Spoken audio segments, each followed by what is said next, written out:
નમસ્કાર મિત્રો, હું Shailesh Chaudhary, ITI Bhiloda, the galaxy Gyan channel અંતર્ગત ચાલતા કોપાર્ટેડ થિયરીના વિડીયો લેક્ચર્સમાં એકવાર ફરીથી આપ સૌનું હાર્દિક સ્વાગત કરું છું.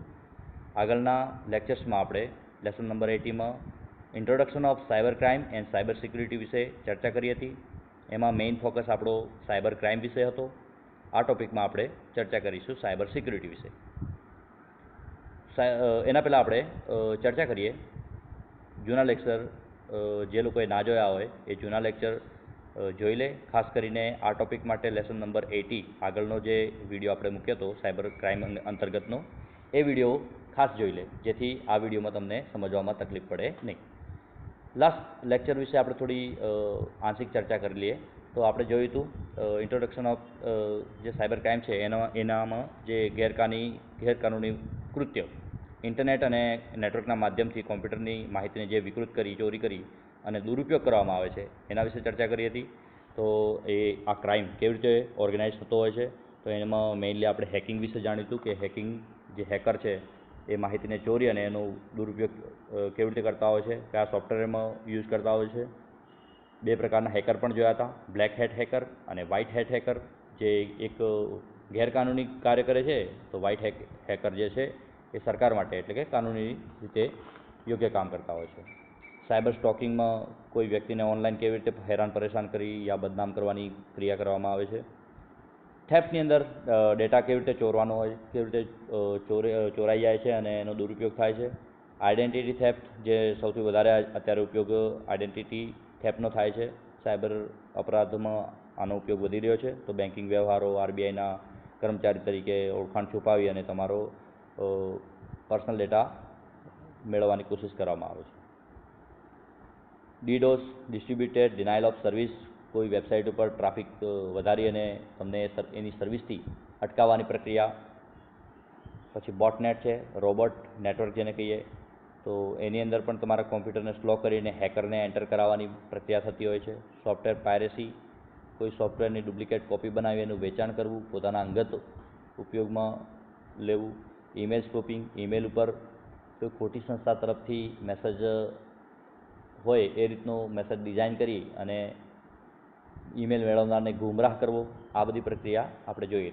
તો આ બધા સાયબર ક્રાઇમ, અપરાધ કરવાના અલગ અલગ પ્રકારો જોયા. આપણને પહેલાં ખબર હોવી જોઈએ કે અપરાધ કેવી રીતે થાય છે. એના વિશે જાણી લીધા પછી જ આપણે એના સિક્યુરિટીના ઉપાયો કરીએ તો આપણે કદાચ આની અંદર વધારે સક્સેસ જઈએ. તો સાયબર ક્રાઇમ જે ઘટનાઓ ઘટે છે એની અંદર જે લોકો સિક્યુરિટીનો જે બ્રીચીસ છે એનો ઉપયોગ કરીને, જે ખામી છે એનો ઉપયોગ કરીને તમારા ડેટાને ચોરતા હોય છે, તો એના ઉપાયો માટે આપણે આગળ ચર્ચા કરીએ. તો એના માટે આપણે ટૉપિક જોઈએ છીએ આજનો નવો topic cyber security. Cyber security માટે અલગ અલગ જાતની ટેકનિક, વિવિધ ટેકનિકો અત્યારે અવેલેબલ છે. એમાં સૌ પ્રથમ આપણે જોઈએ ઓથેન્ટિકેશન વિશે. ઓથેન્ટિકેશન એટલે સાચી વ્યક્તિની ઓળખ. ઓથેન્ટિકેશન એ ઇન્ટરનેટના માધ્યમથી વ્યક્તિની ઓળખ કરવાની રીત છે. સામાન્ય રીતે આ પ્રક્રિયા માટે આપણે યુઝરનેમ અને પાસવર્ડનો ઉપયોગ કરતા જ આવીએ છીએ. પરંતુ ઇન્ટરનેટ પર રોજબરોજના વધતા જતા આઈડેન્ટિટી થેફ્ટના રજિસ્ટર્ડ કેસોની સંખ્યા જોતાં માત્ર યુઝરનું નામ અને પાસવર્ડનો ઉપયોગ પૂરતો નથી, કારણ કે પાસવર્ડ જનરેટ કરવામાં સામાન્ય લોકો યોગ્ય ધ્યાન આપતા જ નથી. જેમ કે પાસવર્ડ કેવો હોવો જોઈએ, તો પાસવર્ડની લેન્થ 8 અક્ષરથી વધુ રાખવી, upper lower case, alpha numeric અક્ષરો વાપરવા, સ્પેશિયલ કેરેક્ટરનો પણ એની અંદર ઉપયોગ કરવો વગેરેનું ધ્યાન સામાન્ય લોકો રાખતા નથી. તો આપણે જોઈએ છીએ જનરલ કોઈ વેબસાઇટ હોય તો એની અંદર આપણે યુઝરનેમ અને પાસવર્ડ તો આપણી પાસે માંગતા જ હોય છે. અને સામાન્ય લોકો પાસવર્ડ કેવો રાખે, તો પોતાની બર્થડેટ, પોતાનો ફેવરિટ કલર, હે ને, પોતાનું કોઈ ફેવરિટ બુક હોય, આવા નામ આપી દે. તમારો મિત્ર પણ આ વાત તમારી પાસે જાણતા હોય, ક્યારેક તમારી દુશ્મની થઈ તો એ પાસવર્ડનો ઉપયોગ કરવા જઈએ અને એ પાસવર્ડ તોડી પણ નાખે. તો આવી ઘટનાઓ, પાસવર્ડ ચોરાઈ જવાની બહુ ઘટનાઓ ઘટવા લાગી, જેથી કેટલીક સંસ્થાઓએ એના ઉપાય રૂપે આગળ લખ્યું છે. કેટલીક સોફ્ટવેર કંપનીઓ, સંસ્થાઓએ આના ઉપાય માટે 2 ફેક્ટર ઓથેન્ટિકેશન એટલે કે 2 લેયરનું સિક્યુરિટી, જેમ આપણું કોરોના વાયરસ સામે લડવા માટે આપણે ટ્રિપલ લેયરવાળા માસ્ક વાપરીએ છીએ, હે ને, તો એવી રીતે અહીંયા પણ ઓથેન્ટિકેશન માટે પણ 2 લેયર, બે ટાઈપના પાસવર્ડ ઉપર બીજો પાસવર્ડ, હે ને, એ ટાઈપની મેથડ અપનાવવાની ઉપયોગ શરૂ થયો છે, જેમાં વ્યક્તિઓના રજિસ્ટર થયેલ મોબાઈલ પર અથવા તો ઈમેલ પર ઓટીપી મોકલવામાં આવે, જે એક જ વાર ઉપયોગમાં લઈ શકાય, જેથી સાચી વ્યક્તિની ઓળખ સ્પષ્ટ થાય છે. કેટલીક સોફ્ટવેર કંપનીઓ સંસ્થાઓ પોતાના કર્મચારીઓના ઓથેન્ટિકેશન માટે તો biometric device, face recognition, VPN, virtual private નેટવર્કનો પણ ઉપયોગ કરી રહી છે. તો આપણે જનરલી જોઈએ તો ઓટીપીના મદદથી આપણો પાસવર્ડ કેવી રીતે વધારે સ્ટ્રોંગ બને. તો ઓટીપી આપણી પાસે પાસવર્ડ તો હોય છે, યુઝરનેમ હોય છે. આપણે જનરલી એટીએમની વાત કરીએ તો નવું તમને બેંકમાંથી એટીએમ કઢાવ્યું હોય હે ને, તો અને એ એટીએમને પહેલી વાર તમારે પાસવર્ડ જનરેટ કરવો હોય તમારા એટીએમ માટે, તો આપણે બેંકમાં જઈએ અને પાસવર્ડ જનરેટ કરવાની પ્રક્રિયા કરીએ તો આપણને એક ઓટીપી મેસેજ મોબાઈલ ઉપર મળે છે, અને આપણે પછી એ મેસેજ એન્ટર કરીએ અને ફરીથી આપણો પાસવર્ડ જનરેટ કરીએ અને એનો ઉપયોગ ટ્રાન્ઝેક્શન આગળ કરી શકતા હોઈએ. તો આપણી પાસે પાસવર્ડ તો છે, તેમ છતાં ઓટીપી ઘણી વેબસાઇટ ઉપર લોગિન થતાં પણ આપણી પાસે પાસવર્ડ હોવા છતાંય આ ઓટીપી માંગવામાં આવે છે. તો એનું કારણ છે સિક્યુરિટી, તમારી જે ડેટા છે એને વધારે સિક્યોર કરવો. તો પાસવર્ડ ઓટીપી એવી વ્યક્તિને આવશે જે વ્યક્તિએ પોતાનો મોબાઈલ નંબર રજિસ્ટર કરાયેલો હોય, આઈધર એ બેંક હોય કે પછી તમારી કોઈ અલગ બીજી વેબસાઇટ ઉપર ડેટા હોય. તો એમાં તમે જે ઈમેલ આઈડી પાસવર્ડ રજિસ્ટર કરાવ્યો છે એના ઉપર એક મેસેજ મોકલવામાં આવે, અને એ મેસેજ એક જ વખત ચાલશે. એનો મતલબ કે જે વ્યક્તિ આ મોબાઈલ અથવા તો ઈમેલ આઈડી ધરાવે છે એ વ્યક્તિને જ એ મેસેજ જાય, જેથી પાસવર્ડનો દુરુપયોગ કોઈ બીજી વ્યક્તિ કરી શકે નહીં. આપણે જોઈએ છીએ ઘણી સરકારી સંસ્થાઓમાં, પ્રાઇવેટ સંસ્થાઓમાં અત્યારે બાયોમેટ્રિક ડિવાઇસનો ઉપયોગ, ફેસ રિકગ્નાઇઝેશન ડિવાઇસનો ઉપયોગ બધો વધતો જાય છે. તો યોગ્ય વ્યક્તિ ત્યાં હાજર છે કે નહીં એ ચેક કરવા માટે પણ આવા ડિવાઇસનો ઉપયોગ કરવામાં આવે છે, જેથી કોઈ ત્રીજી વ્યક્તિ તમારા નામે ખોટી ઓળખાણ બનાવીને જે આ પ્રોબ્લેમ, આઈડેન્ટિફિકેશનનો પ્રોબ્લેમ થતો હતો એ પ્રોબ્લેમનો દુરુપયોગ ના કરી શકે. આગળ જોઈએ એન્ક્રિપ્શન શું છે. તો એન્ક્રિપ્શનનો મતલબ કે કોઈ એક ડેટા છે એને બીજા સ્વરૂપમાં ફેરવી દે. તો અહીં વ્યાખ્યામાં જોઈએ તો ઇન્ટરનેટ પર માહિતીને મૂકવા પહેલાં તેની ઉકેલી ના શકાય તેવા કોડમાં ફેરવવાની પદ્ધતિને જ એન્ક્રિપ્શન કહેવાય છે. તો એક માહિતી જે યોગ્ય ફોર્મમાં છે એને કોઈ બીજા સ્વરૂપમાં ફેરવી દેવી, જેને આપણે એન્ક્રિપ્શન કહીએ છીએ. આ માટે ગાણિતિક અલ્ગોરિધમનો ઉપયોગ કરવામાં આવે છે. ગાણિતિક કોડની મદદથી આને આપણે સહેલાઈથી બીજા કોડમાં રૂપાંતરિત કરી શકતા હોઈએ છીએ. માહિતી પ્રાપ્ત કરનાર વ્યક્તિ તેને ડીકોડ કર્યા બાદ ઉપયોગમાં લઈ શકે છે. ડીકોડ કરવું એટલે આપણને જે માહિતીને બીજા સ્વરૂપમાં ફેરવી છે ફરીથી એને પાછી મૂળ સ્વરૂપમાં લાવી દેવી, એને જ આપણે ડીકોડ કહીએ. તો સામેવાળી વ્યક્તિ ડીકોડ કર્યા બાદ જ એનો ઉપયોગ કરી શકે છે. સામાન્ય વ્યક્તિ માટે આ કોડને ડીકોડ કરવા મુશ્કેલ હોય છે, જેથી આ ફાઇલ અથવા તો માહિતી ચોરાઈ જાય તો પણ તેને રીડ કરવી એટલે કે ઉકેલવી મુશ્કેલ હોય છે. સામાન્ય રીતે આપણે કોઈ મેસેજમાં તમારો પિન મોકલતા હોઈએ, કોઈ સિક્યોર કોડ મોકલતા હોઈએ, તો આ રીતે આપણે એને એન્ક્રિપ્ટ કરી અને મોકલીએ તો આપણો ડેટા ચોરાયા પછી પણ કોઈ એનો દુરુપયોગ કરી શકતું નથી. એક ઉદાહરણ આપ્યું છે, સિક્યુરિટી પિન છે, માનો કે તમારા ભાઈબંધને તમે SMS કરો છો યા કોઈ ઈમેલ કરો છો, તો એમાં તમારો ઓરિજિનલ સિક્યુરિટી પિન હોય 225566. હવે આ દરેક અંકમાં તમે એક અક્ષર શું કહેવાય, દરેક અંકમાં તમે 2+ કરી દો તો એનો કોડ બની જાય છે, એટલે કે એન્ક્રિપ્ટ થઈને આ કોડ બની જશે 447788. ત્યારબાદ આ એન્ક્રિપ્ટ કરેલો મેસેજ તમે મોકલો તો સામે કોઈ વચ્ચે ત્રીજી વ્યક્તિ આ મેસેજને જોઈ પણ જાય છે તો એને તો એ કોડ શું દેખાવાનો છે, 447788, પણ ઓરિજિનલી એ પિન છે નહીં, એને એન્ક્રિપ્ટ કરેલો છે. તમારા સામેવાળા વ્યક્તિને તમે આજે એન્ક્રિપ્શન વિશે કહી દો કે ભાઈ આ રીતે મેં એન્ક્રિપ્ટ કરેલું છે, તો એ વ્યક્તિ શું કરશે કે આ જે એન્ક્રિપ્ટ થયેલા કોડમાં 2 માઇનસ કરી દેશે દરેક અંકમાં, અને ઓરિજિનલ કોડ એ સમજી લેશે કે 225566 છે. તો આ રીતે તમારા જે સિક્યુરિટી પિન છે એને તમે એન્ક્રિપ્ટ કરીને મોકલો તો તમારો ડેટા કોઈ ચોરી લે તો પણ એનો દુરુપયોગ થવાના ચાન્સ બહુ ઓછા છે. આગળ જોઈએ ડિજિટલ સિગ્નેચર. ડિજિટલ સિગ્નેચરનો ઉપયોગ નાણાકીય વ્યવહારો, કોઈ ખાસ સિક્યોર ખાનગી મેસેજ હોય, ઓથેન્ટિક માહિતી હોય, એવા બધાને સુરક્ષિત રાખવા માટે આનો ઉપયોગ થતો હોય છે. તો અહીંયા વ્યાખ્યામાં લખે છે, આગળ આપણે લખ્યું છે, માહિતી પ્રમાણિત હોવા અંગેની ઉપાય તરીકે ડિજિટલ સિગ્નેચરનો ઉપયોગ થાય છે, જેનો ઉપયોગ ઓથેન્ટિકેશન માટે પણ થાય છે. તો આ બંને કામ કરે છે, માહિતી પ્રમાણિત છે કે નહીં અને વ્યક્તિ જે આને મોકલી રહ્યા છે એ વ્યક્તિ પણ પ્રમાણિત છે કે નહીં, આ બંને વસ્તુ ચેક કરે છે. માહિતી મોકલનારની પ્રાઇવેટ કીના ઉપયોગથી ડેટા એન્ક્રિપ્ટ કરી ડિજિટલ સિગ્નેચર તૈયાર કરવામાં આવે છે. આ એન્ક્રિપ્ટ કરેલા એન્ક્રિપ્ટ ડેટાને ઓરિજિનલ મેસેજ સાથે એટેચ કરી ઇન્ટરનેટ પરથી પ્રાપ્ત કરતા એટલે કે રિસીવરને મોકલવામાં આવે છે. મેસેજ પ્રાપ્ત કરનાર મોકલનારની પબ્લિક કી દ્વારા સિગ્નેચરને ડિક્રિપ્ટ કરે છે, એટલે કે એક રીતે ડીકોડ કરે છે. ત્યારબાદ ડિક્રિપ્ટેડ મેસેજ અને ઓરિજિનલ મેસેજને સરખાવવામાં આવે છે. જો મેસેજ મેચ થઈ જાય તો એનો મતલબ એ થાય કે ડેટા વચ્ચે કોઈ સુધારો વધારો કર્યો નથી, એટલે કે નુકસાન થયેલ નથી, અને મોકલનારની ઓળખાણ પણ પ્રમાણિત થયેલ જણાય છે. તો આ બંને કામ કરે છે. આ રીતે એન્ક્રિપ્ટ કરેલો ડેટા મોકલો છો અને મોકલેલ ડેટા સાથે તમે આ જે સિગ્નેચર જે મેસેજ છે એની સાથે ઓરિજિનલ મેસેજ મોકલી દો છો. આ મેસેજને ડિક્રિપ્ટ કર્યા પછી, એટલે કે ડીકોડ કર્યા પછી સામેવાળી મેચ કરે કે આ બંને માહિતી એક જ છે. જો યોગ્ય હોય તો આ માહિતી સાચી છે અને કોઈએ વચ્ચે નુકસાન કર્યું નથી એવું સાબિત થાય. આપણે જોઈએ તેમ નાણાકીય વ્યવહાર હોય, કોઈનો પગાર બિલ હોય, યા કોઈ આવું ઓનલાઈન ફાઇનાન્શિયલ ટ્રાન્ઝેક્શન હોય, અતિ સંવેદનશીલ માહિતી હોય, કોઈ મોટી કંપની હોય, નીતિ આયોગ જેવી સંસ્થાઓ હોય, ડિસિઝન મેકિંગ જેવી ઓર્ગેનાઇઝેશન હોય, અને એમનો ડેટા જ્યારે મોકલવો હોય ત્યારે એ ડિજિટલ સિગ્નેચરનો ઉપયોગ કરીને મોકલ્યો હોય તો એ ડેટામાં વચ્ચે કોઈ ત્રીજી વ્યક્તિ એમાં કોઈ સુધારો વધારો ના કરી શકે.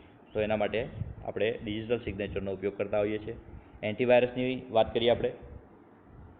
એન્ટીવાયરસથી આપણે વાયરસ શબ્દ સાંભળીએ અને અત્યારે આપણને કોરોના વાયરસ યાદ આવે.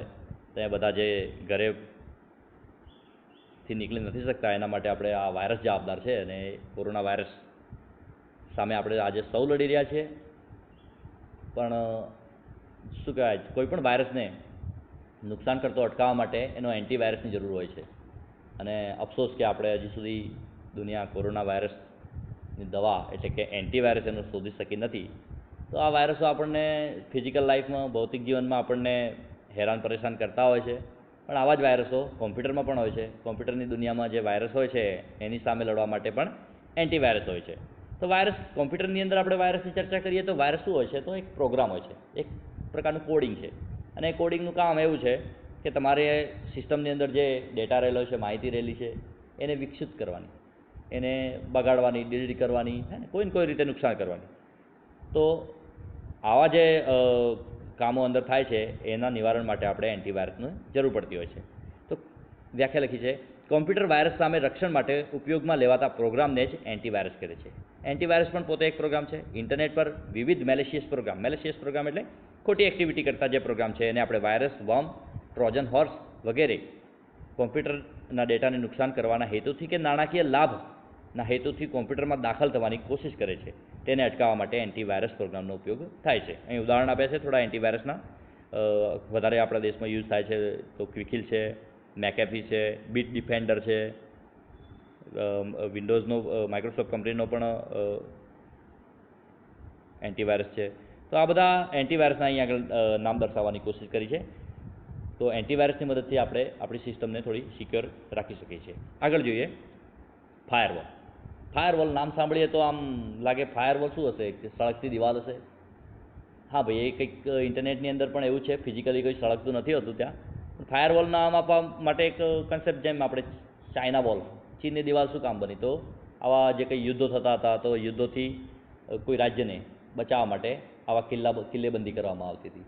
તો આ પણ એક સિક્યુરિટી ફીચર છે કોમ્પ્યુટરની અંદર. નેટવર્કની અંદર તમારા નેટવર્કમાં કોઈ અજાણી વ્યક્તિ એન્ટર ના કરે એના માટેની એક સિક્યુરિટી ફીચર છે. તો ફાયરવોલમાં આપણે જોઈએ તો ફાયરવોલ એ હાર્ડવેર સોફ્ટવેરના રૂપે નેટવર્ક અને ઇન્ટરનેટ વચ્ચે એક ઢાલનું કામ કરે છે. નેટવર્ક અને ઇન્ટરનેટ એટલે નેટવર્ક એટલે આપણું પોતાનું નેટવર્ક, અને ઇન્ટરનેટ એટલે જે પબ્લિક નેટવર્ક છે, બરાબર ને? તો આ બંને વચ્ચે કોઈ ખોટી વ્યક્તિ તમારા સિસ્ટમની અંદર એન્ટર ના થાય. તમે જે વેબસાઇટને બેન કરી છે, હે ને, અટકાવી છે, એ વેબસાઇટ તમારા પીસીમાં ના ખુલે, એ બધા ઉપાય રૂપે આપણે ફાયરવોલનો ઉપયોગ કરતા હોઈએ છીએ. જેમ કે વાયરસ, માલવેર, હેકરથી તમારા નેટવર્કને બચાવે છે ફાયરવોલ. આ એક પ્રકારે તમને મેસેજ મોકલનાર કે તમારા નેટવર્કનો ઉપયોગ કરનારને નિયંત્રિત કરે છે. એટલે કે તમારી સિસ્ટમમાં, તમારા નેટવર્કમાં કોઈ વ્યક્તિ એન્ટર થવું હોય તો એને એક પ્રકારનું નિયંત્રણ હશે, એને કોઈ ચેક કરનારું હશે, ચેક એન્ડ બેલેન્સ કરનારું હશે, જેને આપણે ફાયરવોલ કહીએ છીએ. અહીં ચિત્ર બતાવ્યું છે. તમારું એક બાજુ પોતાનું નેટવર્ક છે અને એક બાજુ વોલ છે. થોડું ચિત્ર અહીં આગળ, હા હવે સ્પષ્ટ રીતે દેખાય છે.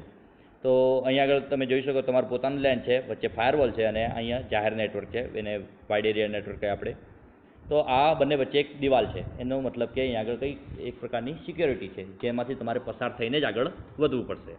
સંસ્થાકીય નેટવર્કમાં, પોતાનો સંસ્થાકીય એટલે કોઈ ઓર્ગેનાઇઝેશનના નેટવર્કમાં બે પ્રકારના ટ્રાફિક હોય છે. ટ્રાફિક એટલે એ સંસ્થામાં જે માહિતી આવજા કરે છે એને આપણે ટ્રાફિક તરીકે ઓળખીએ. તો બે પ્રકારના ટ્રાફિક હોય, ઇનબાઉન્ડ ટ્રાફિક અને આઉટબાઉન્ડ ટ્રાફિક. ફાયરવોલના ઉપયોગથી પોર્ટના ટ્રાફિકને કન્ફિગર એટલે ગોઠવવું અને મોનિટર કરવું સહેલું હોય છે. વિશ્વાસપાત્ર સોર્સ એડ્રેસવાળા સરનામા પરથી આવતા પેકેટ્સને પ્રવેશ મળે છે. તો આ દિવાલ કોણ ભેદીને આવી શકે? જે વિશ્વાસપાત્ર એડ્રેસવાળા સરનામા ઉપરથી માહિતી આવતી હોય તો એ પ્રવેશ કરી શકશે.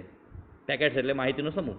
અનધિકૃત કે બ્લેકલિસ્ટ થયેલ એડ્રેસવાળા સરનામા પરથી આવતા પેકેટ્સને પ્રવેશ મળતો નથી. ફાયરવોલનો ઉપયોગ હાર્ડવેર કે સોફ્ટવેર અથવા તો બંનેના સંયોજનથી થાય છે. તો આ ફાયરવોલ એક હાર્ડવેર યા સોફ્ટવેર બંનેના સંયોજનના સ્વરૂપે પણ હોઈ શકે. તો હાર્ડવેરમાં કેવી રીતે? તો ઉદાહરણ તરીકે રાઉટર જે આપણે યુઝ કરીએ છીએ, ખાસ લેન જ્યાં કરેલું હોય, લોકલ એરિયા નેટવર્ક હોય ત્યાં આપણે આ રાઉટરનો ઉપયોગ કરતા હોઈએ છીએ. તો રાઉટર એનું એક ઉદાહરણ છે. તો રાઉટરથી આપણા નેટવર્ક બહારના નેટવર્ક સાથે એ જોડાયેલું હોય છે, એટલે કે લેન એ ઇન્ટરનેટના માધ્યમથી જોડાયેલું હોય છે. સોફ્ટવેર ફાયરવોલમાં જોઈએ તો સંસ્થાના ગેટવેની જેમ કામ કરે છે. જેમ આપણી સંસ્થા હોય અને બહાર સિક્યુરિટી વોચમેન ગોઠવેલા હોય અને એ લોકો ઓથેન્ટિક પર્સનને અંદર એન્ટ્રી આપતા હોય, કોઈ સામાન લઈને આવતા હોય તો જો ચેક કરે છે, એના પછી એન્ટ્રી આપતા હોય. એ રીતે સોફ્ટવેર ફાયરવોલ પણ કંઈક આના જેવું ગેટવે એન્ટ્રી ઉપર જાણે ગેટવેની જેમ કામ કરે છે. અને ફાયરવોલ સર્વર કે ક્લાયન્ટ કોમ્પ્યુટરમાં ઇન્સ્ટોલ કરવામાં આવેલા છે. જે વિન્ડોઝ ઓપરેટિંગ સિસ્ટમ જેવી છે 2003, 7 કે 2008 જેવી ઓપરેટિંગ સિસ્ટમમાં ફાયરવોલ ઇન્સ્ટોલ કરેલો જ હોય છે. ફાયરવોલનું જે સોફ્ટવેર છે ઇન્સ્ટોલ જ મળે છે આપણને કોમ્પ્યુટરમાં. યુઝરે પોતાની સુવિધા મુજબ એમાં કન્ફિગરેશન એટલે કે ફેરફારો કરવાના હોય છે. આગળ આપણે જોઈએ ફાયરવોલ પછી તો સ્ટેગનોગ્રાફી. સ્ટેગનોગ્રાફી શું છે? તો ડેટા એટલે આપણે ફાઇલ, પ્રોગ્રામ યા ઇમેજના સ્વરૂપમાં યા કોઈ બીજા ફોર્મના સ્વરૂપમાં, માહિતીના સ્વરૂપમાં ઇન શોર્ટ જે હોય એને ડેટા કહીએ છીએ. તો આ ડેટાની અંદર સંદેશા અથવા તો માહિતીને છુપાવવાની રીત એટલે કે સ્ટેગનોગ્રાફી. તો આપણી કોઈ અગત્યની માહિતી હોય ત્યારે આપણે એને મેઇલના યા ઇન્ટરનેટના માધ્યમથી મોકલવી હોય તો આપણે એને છુપાવીને મોકલીએ, જેથી કોઈ હેકર જેવી વ્યક્તિ આપણા ડેટાને દુરુપયોગ ના કરી શકે. એને આપણે કહીએ છીએ માહિતીને છુપાવીને મોકલવી. એ પદ્ધતિ જ છે સ્ટેગનોગ્રાફી. આ રીતે એમ્બેડ કરેલ એટલે કે જોડેલ મેસેજ અદૃશ્ય થઈ જાય છે. કોઈ ઇમેજ ફાઇલમાં તમે આ રીતે મેસેજ મોકલો છો તો એ ઓરિજિનલ મેસેજ તમને દેખાતો નથી, તમને ઇમેજ જ દેખાય છે. નીચે આપણે ચિત્રમાં બતાવ્યું છે એ રીતે. જેને જોવા માટે ખાસ પ્રકારના સોફ્ટવેરની જરૂર પડે છે. ફક્ત સંદેશા મોકલનાર મેળવનારને જ અદૃશ્ય મેસેજની જાણો છે. તો જે બે વ્યક્તિઓ આ રીતે મેસેજ મોકલી રહ્યા છે, બે સંસ્થાઓ આ રીતે મેસેજ મોકલી રહ્યા છે, તો એમને ખબર હોય છે કે આપણે આ રીતે માહિતી સ્ટેગનોગ્રાફીની મદદથી છુપાવેલી છે અને એ લોકો એને ડીકોડ કરીને પછી શું કહેવાય અદૃશ્ય માહિતી યા કોઈ સિક્યોરિટી કોડ હોય તો એને શું કરે છે? ઓળખી લેતા હોય છે, મેળવી લેતા હોય છે. તો આ આપણે ઉપાયો જાણ્યા કે કેવી રીતે આપણે પોતાની સિસ્ટમને સિક્યોર રાખી શકીએ છીએ. આ સાયબર ક્રાઇમ જે ઘટનાઓ બની રહી છે એનાથી ઓવરકમ થઈ શકીએ છીએ. તો જનરલી આ જે પ્રોબ્લેમ સાયબર ક્રાઇમની ઘટનાઓ ઘટતી હોય છે એમાં આપણી થોડી લાપરવાહી, જેમ કે મેં આગળ ચર્ચા કરી, પાસવર્ડ કેવી રીતે રાખવો, હે ને? તો આપણો જે મોબાઈલ છે તો મોબાઈલની અંદર પણ સિક્યુરિટી ફીચરો છે. 2 સ્ટેપ ગૂગલ, ફેસબુક છે પણ એ પણ 2 સ્ટેપ સિક્યુરિટીના ફીચર પ્રોવાઈડ કરતા હોય છે. જેમ પિન તમે રાખી શકો છો, સ્ક્રીન લોક રાખી શકો છો, હે ને? આ રીતના જે પાસવર્ડના લેયર છે એ એકથી વધારે લેયર તમે રાખશો તો આપણો ડેટા ચોરાવાના ચાન્સ બહુ ઓછા હોય છે. તો બને ત્યાં સુધી પાસવર્ડ સ્ટ્રોંગ હોય, એકથી બે પાસવર્ડ હોય, ઓટીપીની મદદથી તમે ટ્રાન્ઝેક્શન કરો તો જનરલી સાયબર ક્રાઇમની ઘટનાઓ આપણી સાથે ઘટવાની શક્યતા બહુ ઓછી છે. જનરલી જે સાયબર ક્રાઇમની ઘટનાઓમાં જૂની મેથડો જાણીએ આપણે, તેમ કોઈ લોકો આપણને ફોન કરતા હોય અને ફોન ઉપરથી આપણી માહિતી ચોરાવતા હોય. આપણને અચાનક કહી દેવામાં આવે કે ભાઈ તમે આ ઇનામ જીતી ગયા છો, યા અમે બેંકમાંથી બોલીએ છીએ અને તમારો પાસવર્ડ આજે શું કહે યા તમારું એટીએમ કાર્ડ બંધ થઈ જશે, ફટાફટ તમે માહિતી આપો. યા તમે જલ્દી માહિતી આપશો તો તમને શું કહેવાય કોઈ મોટું ઇનામ મળી જશે, 5 મિનિટમાં તમારે 4 પ્રશ્નોના જવાબ આપવાના છે. તો આપણે બહુ લાલચમાં પડીને પછી આપણી માહિતી શેર કરી દેતા હોય છે ક્યારેક. તો જ્યાં લાલચુ માણસો હોય ત્યાં કહેવાય છે કે ધુતારા ભૂખ્યા નથી મળતા. તો આ સિદ્ધાંતના પ્રમાણે આપણો ડેટા ચોરાઈ જતો હોય છે ને પછી આપણે લૂંટાઈ જતા હોઈએ છીએ. જોકે જનરલી આપણી પાસે કરોડો રૂપિયા ના હોય પણ આવી જે ફાઇનાન્શિયલ સંસ્થાઓ છે કે કોઈ વ્યક્તિ છે જેની પાસે ઘણું બધું બેંક બેલેન્સ છે બેંકની અંદર, યા બીજી રીતે પોતાની માહિતી સંવેદનશીલ છે, પોતાની પ્રાઇવેટ માહિતી છે, તો આનો દુરુપયોગ ઇન્ટરનેટના માધ્યમથી થવાના આજની દુનિયામાં ઘણા બધા ચાન્સ છે. લોકો ફિઝિકલી જે ગુનાઓની જે દુનિયાઓ છે એ ઘટતી જાય છે, પણ આ સાયબર ક્રાઇમ જે ગુનાઓની દુનિયા છે એ વધતી જાય છે. ઇન્ટરનેટના માધ્યમથી ઘેર બેઠા એ લોકો આવી એક્ટિવિટી કરતા હોય છે ને આ લોકો પ્રોફેશનલ હોય છે. સાયબર ક્રાઇમ કરનારા લોકો પ્રોફેશનલ લોકો, ભણેલા ગણેલા લોકો હોય છે. તમે જોયું હશે તો ઘણા ઉદાહરણો આપણે આગળના લેક્ચરમાં જે આઈટી એક્ટ વિશે ભણશું ત્યારે ઉદાહરણ જોઈશું કેવી રીતે આ ડેટાનો દુરુપયોગ થયેલો છે અને કેવી રીતે લોકો સામે ગુનાઓ નોંધાયા છે. જેમ અમેરિકાની ચૂંટણી અંદર પણ આપણે વાત કરી તો અમેરિકાની જ્યારે ચૂંટણી હતી 2016માં, તો રશિયા ઉપર આરોપ હતો કે એ લોકોએ આ રીતે ડેટાનો મિસયુઝ કરીને ડોનાલ્ડ ટ્રમ્પ સાહેબને જીતાડવાની કોશિશ કરી હતી. આરોપ હતા જો કે આ રીતે ઘણા બધા બીજા કેસીસ પણ થયેલા છે. તમે કોઈ બીજા વ્યક્તિની કોમેન્ટ, કોઈ ફોટો હોય તો ફોટોને લાઇક, શેર યા કોમેન્ટ કરી હોય. જેમ તમે પશ્ચિમ બંગાળનું મમતા બેનર્જી વિશે કોઈ એક પ્રિયંકા સરને મને યાદ નથી, કોઈ એવી છોકરીએ કોમેન્ટ કરી હતી અને એમનું મીમ્સ બનાવીને મૂકેલું હતું અને એની સામે એક્શન લેવાઈ હતી. આ રીતે ઘણી પબ્લિક ડોમેન ઉપર તમે કોમેન્ટ કરો છો, એને શેર કરો છો, ડેટાને જાણ્યા વગર શેર કરી નાખો છો, તો એના ગુનાઓ નોંધાતા હોય છે. તો આવી એક્ટિવિટી સામે કયા સરકારે નિયમો બનાવેલા છે, કયા કાનૂનો છે, એમાં શું સુધારા વધારા થયેલા છે, એના વિશે આપણે નેક્સ્ટ ટોપિકમાં જોઈશું. આશા રાખું છું તમે ઘેર બેઠા કોરોનાના જે વિકટ સમયમાં કોરોના વાયરસથી બચવાના પણ ઉપાયો કરતા હશો અને ઇન્ટરનેટના માધ્યમથી ભણવાનું પણ કોશિશ કરતા હશો. થિયરી લેક્ચર્સ અને પીડીએફ ફાઇલો રોજ અમે મોકલતા જોઈએ છીએ વોટ્સઅપ ગ્રુપમાં. તમારો પર્સનલ સંપર્ક પણ મેં કરેલો છે. કેટલાક 8-1 લોકોનો સંપર્ક મને સીધો નહોતો થયો, તેમ છતાં એ ગ્રુપમાં એડ થઈ ગયા છે. જે લોકોને મેં સંપર્ક નહીં કર્યો એમને હું કોશિશ કરીશ. બને તો તમે તમારો મોબાઈલ નંબર લાગતો નથી 8-1 જણનો હજી, એ લોકો મને સામેથી કોન્ટેક્ટ કરી શકો છો. તો થેન્ક યુ. જય હિન્દ.